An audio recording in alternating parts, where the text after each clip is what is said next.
Get out of my sight, old man. My daughter's husband said it standing in my own kitchen, pointing at the door like I was a stray dog. My daughter stood right behind him, arms crossed, saying nothing at all. I didn't argue. The next morning I walked out and I took $7 million with me. 9 days later, they were on their knees in a hallway, begging me to make one phone call. I'm Walter. I'm 68 years old, and for the better part of a year, I told myself I was imagining things. That's the part nobody warns you about when you get older, not the aching knees, not the slow mornings. It's the way you start doubting your own eyes because the people who are supposed to love you keep telling you that you're the one who's confused. Before I go on, tell me something in the comments. Do you still call your mother or father every single day, or has that faded? I want to know I'm not alone in noticing how these things slip. And if you've ever had someone underestimate exactly what you built with your own two hands, hit that like button right now, because this story is for you. I grew up outside Scranton, Pennsylvania, the son of a coal delivery man who died with $60 in his savings account. Nobody handed me anything. I started welding pipe joints in a rail yard at 19 years old, and by the time I was 34, I had my own company, Kessler Steel Fabrication. 41 years later, that company was worth better than $60 million, and I still knew the smell of hot metal better than I knew the smell of my own cologne. The house I built for my daughter Renee was a 7-bedroom colonial outside Pittsburgh, white columns out front, a lawn so green it looked painted on. I built it the same year Renee married Dale. I remember standing in that empty frame with the contractor, running my hand along a support beam I'd insisted on double reinforcing myself because I didn't trust anybody else to get the load calculations right. That house was solid. I made sure of that. I never once thought I'd need to worry about what was solid inside the people living in it. Dale slammed his coffee cup down on my kitchen island so hard the ceramic cracked clean across the handle. That sound cut through the hole downstairs. I looked at the spot where his hand had landed, soft hand, manicured nails, not a single callus on it in the 11 years I'd known him. Mine, resting on the counter, looked like a road map of a life spent bending steel. 2 crooked fingers from a press accident in '94, scars up both forearms, knuckles swollen from 4 decades of gripping tools in the cold. Get out of my sight, old man, Dale said, his voice cracking on the word old, like he was trying on an authority that didn't fit him yet. Renee can't keep watching you fall apart in front of her. It's not good for her. Pack up. Be out by tomorrow morning. I turned my head slowly toward my daughter. Renee was standing a half step behind her husband, her arms folded tight across her chest, and she wouldn't meet my eyes. Around her neck was a strand of pearls I'd bought her for her 40th birthday, the same year I'd quietly wired the down payment for this house. She kept her gaze fixed on the floor tile like it had suddenly become the most interesting thing in Allegheny County. This was not just any kitchen. This was the kitchen I had paid for down to the last granite tile, in the house I still legally co-owned, sitting at the counter where I used to help Renee with her math homework 30 years ago in a much smaller place, back before Kessler Steel had a second location, back when we ate spaghetti 4 nights a week, because that's what we could afford. I thought about the winter of 1988, when a supplier stiffed me on a delivery, and I had to choose between making payroll for 6 men and paying our own mortgage. I chose payroll. I remember Renee, 7 years old, asking why we were having cereal for dinner, and me telling her it was a special treat. I built an empire so my daughter would never have to eat cereal for dinner and call it a treat.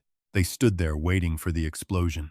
Dale's shoulders were tense, braced for shouting, for me to list every sacrifice, to beg. That's the reaction weak men expect from an old man who's finally been cornered. I gave them nothing. I didn't raise my voice. I stood up slowly, my knee popping the way it does every morning now. A permanent souvenir of the winter I spent pouring concrete in freezing rain so we wouldn't lose the Harrisburg contract. I looked at my daughter, truly looked at her, searching for some flicker of the little girl who used to fall asleep in the cab of my truck. I found a stranger instead. I nodded once. I turned and walked up the staircase I had personally chosen the banister for. The silence I left behind me was louder than any argument could have been. I packed 1 canvas duffel, 2 changes of clothes, my shaving kit, and a photograph of my late wife Carol, taken the year we opened the second plant. I did not take the watch Dale had given me. The one he liked to mention cost $8,000, because I'd paid for that too, through the Christmas bonus I'd given him the year before. When I came back down, they were still standing in the kitchen, confused by how calm I was, like my silence had ruined the show they'd rehearsed. I walked out the front door into a cold October night and got into my truck, a 2009 Ford, 300,000 miles on it, the only vehicle in that entire driveway that I actually loved. I sat behind the wheel for a moment before I started the engine. Grief was there, sitting heavy behind my ribs, but I pushed it down. A man can't afford to grieve and think clearly at the same time, and I needed to think clearer than I ever had in my life. I pulled out my phone and opened the banking app for Kessler Steel's corporate accounts. There was a reserve fund, $7 million, that Dale, as chief financial officer of a company he'd never once welded a joint for, had been quietly maneuvering to move for the past several weeks under the label of a strategic liquidity restructuring. I had let him believe I hadn't noticed. Tonight, sitting in that driveway, I stopped letting him believe anything. I entered my founder's override credentials, biometric print, secondary passcode, and initiated a full internal transfer of the reserve into a private trust only I controlled. The screen blinked, processed, and confirmed. $7 million. Secured. I looked up through the windshield at the lit windows of the house I'd built, watched two shapes moving in the kitchen, probably pouring themselves something expensive to celebrate, throwing out the old man. They had no idea the ground had already shifted beneath them. I put the truck in gear and drove away. But to understand exactly why I'd pressed that button, why an old man would do that to his own daughter, you have to go back 3 months, to an ordinary Tuesday, and a lie about a hearing test. 3 months earlier, my life felt as steady as the steel beams stacked in my own rail yard. It was a Tuesday in July. I'd spent the morning walking the shop floor at Kessler, checking a batch of custom brackets for a bridge project outside Erie. I liked the smell of the place, hot flux, machine oil, the low hum of the overhead crane. It reminded me I was still the same man who'd built this from a rusted-out welding rig and a line of credit nobody thought he'd pay back. That afternoon, a supplier delay gave me a few free hours, so instead of heading to the corporate office, I drove home. My back was aching. I wanted quiet. I didn't call ahead, it was my house, or half of it anyway, and I'd never once thought I needed permission to walk through my own front door. The house was silent when I came in. Renee had decorated it like something out of a catalog. White furniture, framed black and white photos of places we'd never actually been. My study was off the main hallway, the one room that still felt like mine, filled with old project blueprints and a steel drafting table I'd had since the 70s. As I approached the study door, I heard a strange electronic tone, sharp and repeated, followed by low voices. I stopped. No one was supposed to be in there. I nudged the door open a crack and saw Renee sitting at my desk with a laptop, a man on the screen wearing a white coat, asking her questions in a calm, clinical voice.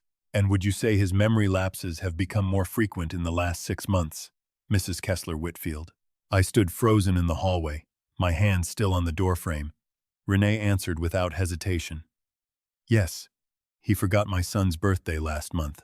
He got lost driving home from the plant last week. I had to send Dale to find him. He's been saying the same stories over and over, sometimes twice in one dinner. None of that had happened. I had never forgotten my grandson's birthday in my life. I hadn't gotten lost driving anywhere in 40 years of driving the same roads. My chest went cold and tight, like someone had reached in and squeezed. I pushed the door open the rest of the way. Renee spun around, her face going white for exactly 1 second before she smoothed it into something soft and concerned.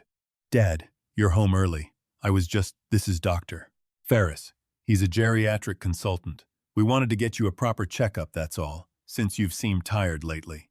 "What exactly are you telling this man about me, Renee?" I asked, keeping my voice level. She laughed lightly, the laugh she used to use on customer service reps.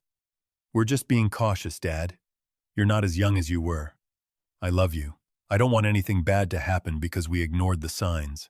I looked at the man frozen on the screen, at my daughter's calm, rehearsed face, and I gave her a slow nod.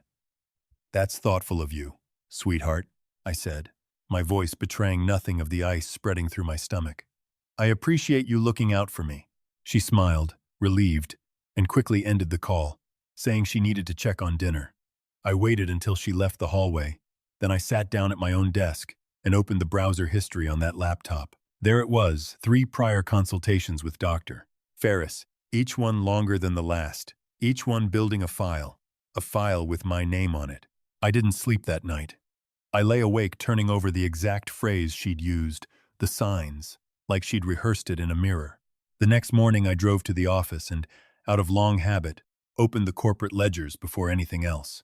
The number where our operating reserve should have read 7 million even showed a balance of $400,000. My hands went cold. I traced the transaction log and found a single wire, executed at 1:47 in the morning, routed to an entity called Whitfield Capital Partners, Dale's last name, dressed up to look institutional. I had never approved that transfer. My office door opened before I could pick up the phone. Dale walked in holding a paper coffee cup, wearing a gray suit that fit him better than any suit had ever fit me in my life. "Morning, Walter," he said. "Easy as anything. I see you found the restructuring. Where's the $6.6 million, Dale?" I said, my voice flat and low. He didn't flinch. He took a sip of his coffee. "Relax. It's parked in a high-yield instrument. Cash sitting idle is cash wasted. You taught me that yourself. We'll clear an 11% return by Q4. The board already signed off. You should be thanking me." I sat there looking at his soft hands wrapped around that cup and thought about the winter of 1988 again, about cereal for dinner, about pawning my late father's pocket watch to make a supplier payment when Renee was still in diapers. Cash flow wasn't a theory to me. It was oxygen. And my son-in-law had just gambled away my oxygen supply into an account with his own name stitched into it. I told him I understood, that I trusted the board, that I was just old-fashioned about these things. I watched his shoulders relax, watched the triumph settle into his face as he walked out, and I knew right then I had to become exactly the fool he already believed me to be.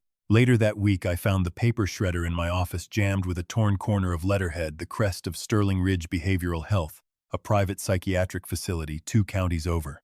I locked my office door, lowered the blinds, and spent nearly 4 hours on my hands and knees piecing together shredded strips like a forensic puzzle. What emerged was a formal intake consultation regarding voluntary or involuntary evaluation for cognitive decline and safety risk, dated for the following month, requesting party listed as Renee Kessler Whitfield, medical proxy request pending, with a signature at the bottom that was mine, mathematically perfect, and one I had never signed in my life.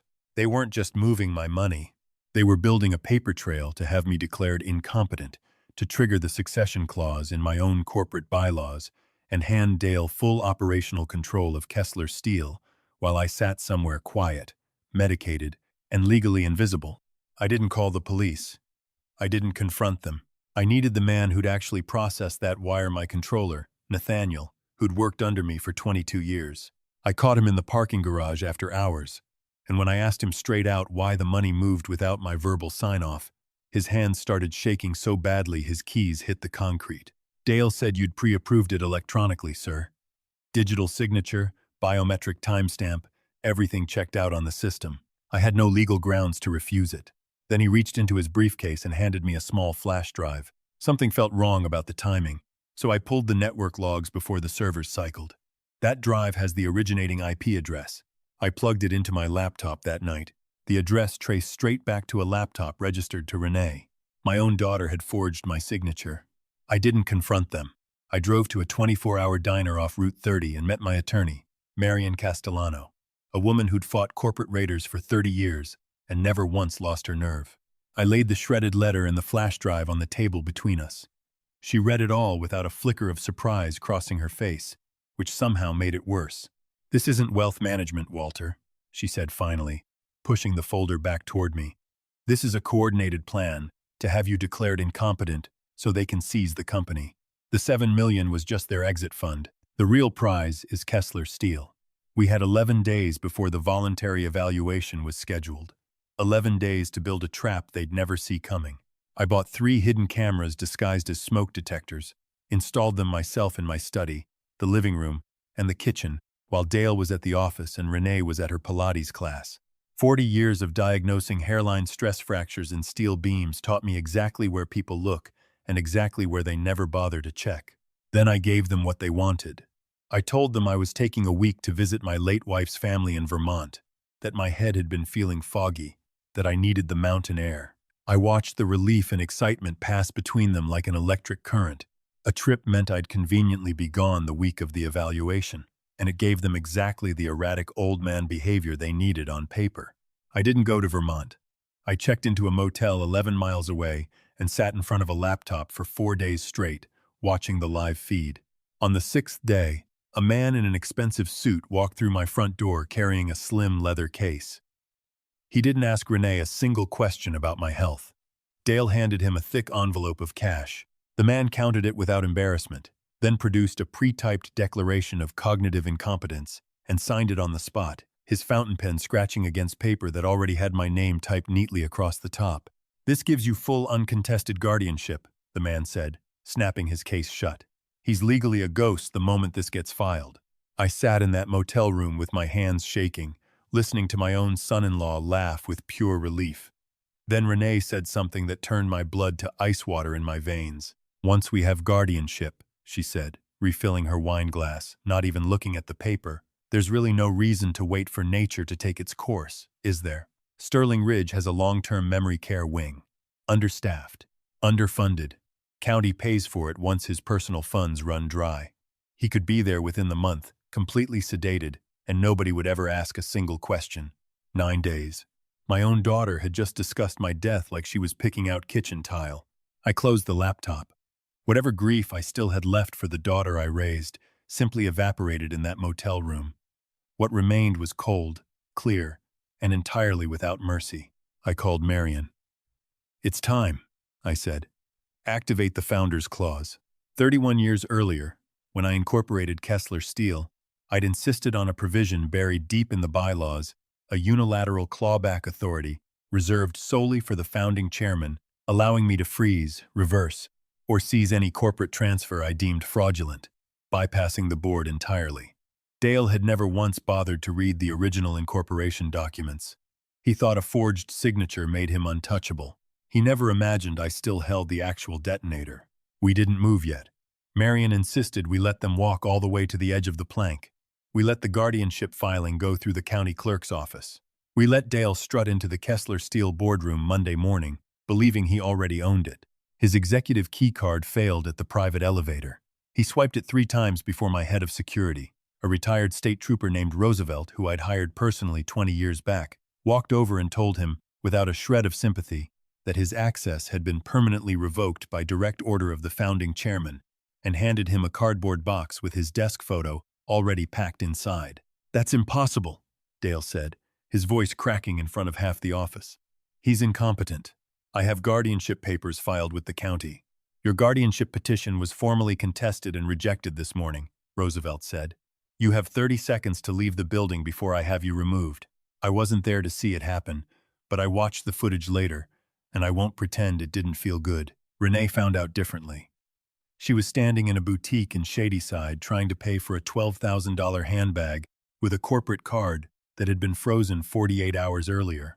The machine declined it 3 times before the manager quietly confiscated the card altogether. She called the bank in a fury, demanding to know why her husband's chief financial officer status meant nothing anymore, and the branch manager told her, in a voice with absolutely no warmth left in it, that her husband had been terminated for financial misconduct, that the corporate guarantee on their mortgage had been formally withdrawn by me that same morning, and that she had 30 days before foreclosure proceedings began. She sat in her car in that parking lot and finally understood. The $7 million was gone. The company was gone. The house, in 30 days, would be gone too. Meanwhile, Marion had already delivered a complete evidentiary package, the forged signature, the flash drive, the bribery footage from my hidden cameras directly to the district attorney's financial crimes division. 3 days later, federal investigators raided Dr. Ferris's private practice on the other side of the county, seizing patient files and cash records going back years. He wasn't the first wealthy family's elderly parent he'd helped declare incompetent for a payoff. He wasn't going to get the chance to be the last, either, once the charges against him were finished. Dale spent 2 nights hiding in a discount motel, frantically trying to reach an offshore account holder who had already vanished. Renee, humiliated and terrified, finally tracked me down at the small downtown apartment I'd rented, the one nobody in my family knew about. I heard the pounding on the door around 9 at night. I didn't rush to answer it. When I finally opened it, Dale collapsed onto his knees in the hallway, sobbing, his tailored suit hanging off him like it belonged to someone else entirely. Renee stood behind him, mascara streaked down both cheeks, a woman I genuinely no longer recognized as my daughter. "Dad, please," she said, her voice breaking apart. "Call off the DA. We'll sign everything back. We'll do anything. We're family, Dad. Please. I stood there and looked down at both of them for a long moment. I didn't shout. I didn't feel the satisfaction I thought I might feel. I just felt tired, the way you feel after finally setting down something heavy you've been carrying much too far. I took out my phone, opened the audio file, and let it play. Renee's own voice filled that quiet hallway, the wine glass, the memory care wing, the county funding. Nobody would ever ask a single question. I watched her face collapse as she heard herself say it out loud, understanding for the first time that I had heard every single word, weeks ago, and had chosen exactly when to let her hear it back. "You are not my daughter anymore," I told her, my voice steady and quiet. "You are a bad investment I finally stopped funding. You have 24 hours to be gone before I have the locks changed." I closed the door. I heard the deadbolt click home, and for the first time in 9 days, I let myself breathe. 1 week later, the house sat empty, the bank having moved with the same efficiency it always shows people who can no longer pay. Dale and Renee were formally arraigned on charges of wire fraud, forgery, and elder financial abuse, facing more than a decade in federal prison between them. Dr. Ferris turned on both of them within hours of his own arrest, desperate to save whatever was left of his own freedom. I went back to the plant on a gray Friday morning. I didn't park in my old reserved spot. I parked out in the open yard like everyone else, walked the floor in my old steel-toe boots, and let the smell of hot metal and machine oil fill my lungs the way it always used to. The men on the floor looked up as I passed. They didn't see a fragile old man who needed to be locked away somewhere quiet. They saw the man who signed their paychecks through 2 recessions without missing a single one. I'm 68 years old. I'm alone in a way I never expected to be at this age. But I am also, for the first time in a long while, completely free of the weight I didn't even know I'd been carrying. The hardest thing a parent will ever learn is that love does not guarantee loyalty. You can spend 40 years bent over a welding table so your children never know what hunger feels like, and still raise someone who values your bank balance more than your heartbeat. Age does not make you weak. Gray hair does not mean a fading mind. And when the people closest to you show you exactly how little your life is worth to them, believe them the very first time, and protect yourself twice as hard the second time they try. Have you ever had to cut someone out of your own family just to protect your peace? Tell me in the comments below, because I read every single one. And if this story meant something to you today, hit subscribe, leave that like, and I'll see you in the next one. Stay sharp out there, and take care of yourselves.